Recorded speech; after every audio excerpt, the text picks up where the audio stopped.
keperawatan tingkat 2. Pengkajian kegawat daruratan berbeda dengan pengkajian keperawatan lainnya. Untuk pengkajian kegawat daruratan disingkat dengan istilah alfabet. A. Airway, jalan napas. B. Breathing, pernapasan. Dan C. Sirkulasi peredaran darah. Tujuan dari pengkajian ini adalah supaya kita mampu menilai pasien. Jadi, masalah pada pasien itu mana yang harus kita prioritaskan dalam penanganannya. Adapun alat-alatnya yang diperlukan, yang pertama adalah alat pelindung diri atau biasa disebut dengan APD. Adapun alat-alat yang diperlukan adalah yang pertama APD. Kita bisa menyediakan handscoon bersih dan masker. Apabila kita berada di laboratorium atau di tempat kerja, kita bisa menggunakan seperti kacamata Google, barak short, penutup kepala, kemudian sepatu boot. Adapun alat-alat yang harus dipersiapkan untuk melakukan pengkajian, yang pertama adalah kita siapkan tensimeter, stetoskop, pen light. Jika memiliki oximeter, boleh pakai oximeter. Dan jangan lupa alat tulis. Nah, di sini saya akan mulai mendemonstrasikan dan jangan lupa mencuci tangan atau hand rub. Setelah itu kita gunakan APD atau handscoon yang saya gunakan. Pastikan cek tingkat kesadaran bisa dengan menepuk bahu. Bu, bangun Bu. Ibu ingat, ibu namanya siapa? Ingat, nama saya Darina. Nah, apabila pasien bisa menjawab dan jawabannya itu nyambung atau suaranya jelas, berarti airway-nya itu bersih atau clear, tidak ada sumbatan. Apabila pasien tidak sadar ketika dibangunkan, Bu, bangun Bu. Nah, ketika pasien itu tidak memberikan respon, kita berikan rangsang nyeri.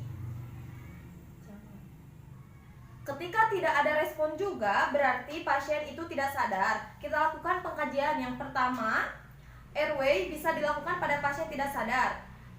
Untuk pasien tidak sadar, ada dua cara. Yang manuver pertama berbeda indikasinya. Yang pertama adalah pasien tidak ada fraktur atau trauma servikal. Kita bisa menggunakan manuver healthy Chenley. Tangan kita memegang dahi, dan tangan kanan saya memegang dagu ibu. Kita lihat apakah ada benda asing atau ada darah. Untuk mengkaji dan membuka airway pasien tidak sadar tanpa adanya fraktur manuver yang kedua, kita bisa menggunakan jaw thrust. Indikasinya itu untuk pasien yang tidak sadar. Ada tanda-tanda fraktur servikal. Yang pertama ada jejas di atas klavikula dari sini sampai ke atas, dan ada multiple trauma di kepala maupun di paha atau dimanapun. Yang ketiga ada biomekanika mendukung, dan dari cerita si pasien, misalnya si pasiennya itu mempunyai riwayat jatuh dari tangga dan kepala yang jatuh terlebih dahulu. Dan yang keempat ada penurunan kesadaran.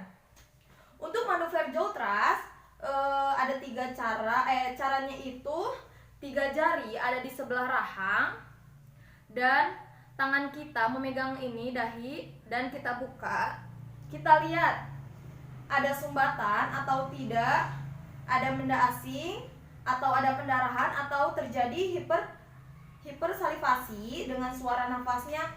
Karena masalah airway ada dua. Yang pertama ada obstruksi total atau obstruksi parsial.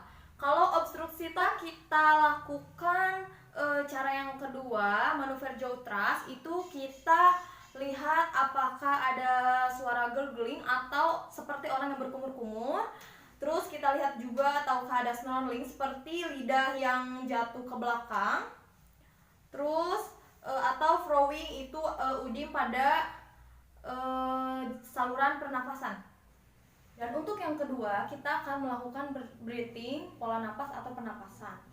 Dan ketika kita melakukan breathing, itu ada 4 hal yang harus kita lakukan. Yang pertama adalah inspeksi, yang kedua adalah palpasi, yang ketiga adalah auskultasi, dan yang keempat adalah perkusi. Dan untuk yang pertama adalah inspeksi. Untuk inspeksi kita harus melihat frekuensi napas ibu dalam waktu 1 menit dengan menggunakan jam tangan. Kita lihat frekuensi napas ibu. Dan yang kedua adalah kita lihat pergerakan dinding dada antara dada kanan dan dada kiri. Kita lihat pergerakan dinding dadanya itu sama atau tidak. Dan untuk yang ketiga adalah kita lihat juga apakah si ibu tersebut mengalami kekurangan oksigen. Kita bisa melihat dari daun hidung, cuping hidung. Kita bisa melihatnya juga dari kuku. Kita bisa melihatnya juga dari daun telinga. Dan kita bisa melihatnya juga dari bibir. Dan untuk yang kedua adalah palpasi. Untuk palpasi sendiri, kita bisa meraba bagian atas sampai bawah dan sambil kita tekan-tekan. Pasien tersebut, kalau misalnya pasiennya sadar, pasti hanya merespon dengan meringis. Kalau pasiennya sadar, itu akan merespon dengan teriak. Dan kita raba juga, takutnya ada patahan tulang iga. Kita raba. Dan untuk yang selanjutnya adalah auskultasi. Untuk auskultasi adalah kita bisa menggunakan stetoskop. Kita mulai dari atas clavicula, 1 kali inspirasi dan 1 kali ekspirasi, dan ke bawah di spatium intercostal. Jadi tidak lanjut ke bagian lower, dan lanjut. Jangan lupa lanjut ke bagian lateral, kanan dan kiri.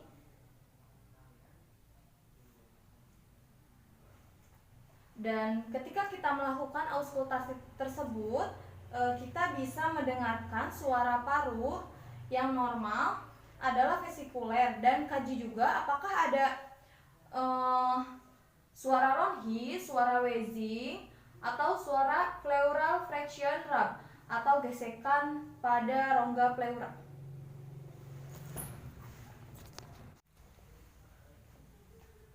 Dan untuk yang terakhir adalah kita akan melakukan perkusi yang bertujuan untuk mengetahui apakah ada cairan atau tidak di dalam saluran pernapasan atau paru-paru.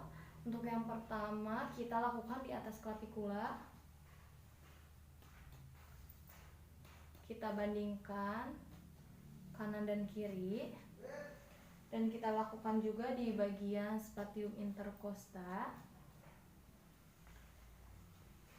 Ketika kita melakukan auskultasi tersendiri, jadi kita bisa tahu ketika kita melakukan perkusi tersendiri, jadi kita bisa tahu antara untuk paru normal itu kan suaranya sonor, tapi kalau misalnya suaranya sonor tapi nyaring, itu berarti pasien tersebut kan parunya itu hipersonor. Nah, kemungkinan kenapa terjadi hipersonor, kemungkinan di paru-parunya itu banyak udara.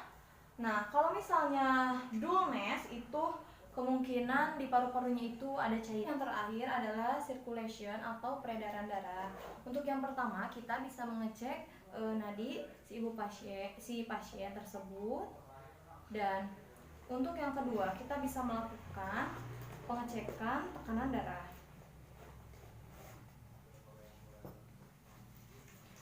Baik Bu, kita cek dulu ya tekanan darah Ibu.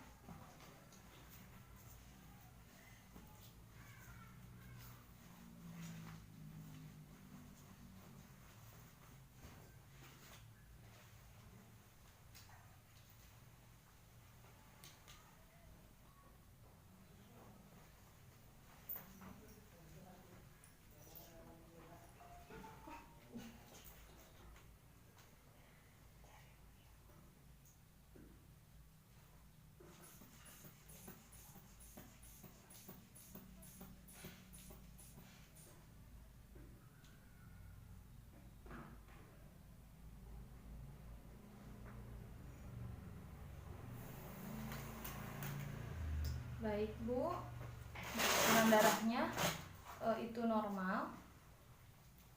Dan untuk yang selanjutnya kita bisa melakukan capillary refill time, dan kita juga bisa mengkaji apakah ada pendarahan untuk pasiennya di bagian atas maupun di bagian bawah atau tidak. Sudah. Untuk tahap yang terakhir adalah kita jangan lupa merapikan alat dan jangan lupa catat apa yang sudah kita kaji. Selesai, cukup mungkin itu saja dari saya. Kurang dan lebihnya mohon dimaafkan. Wassalamualaikum warahmatullahi wabarakatuh.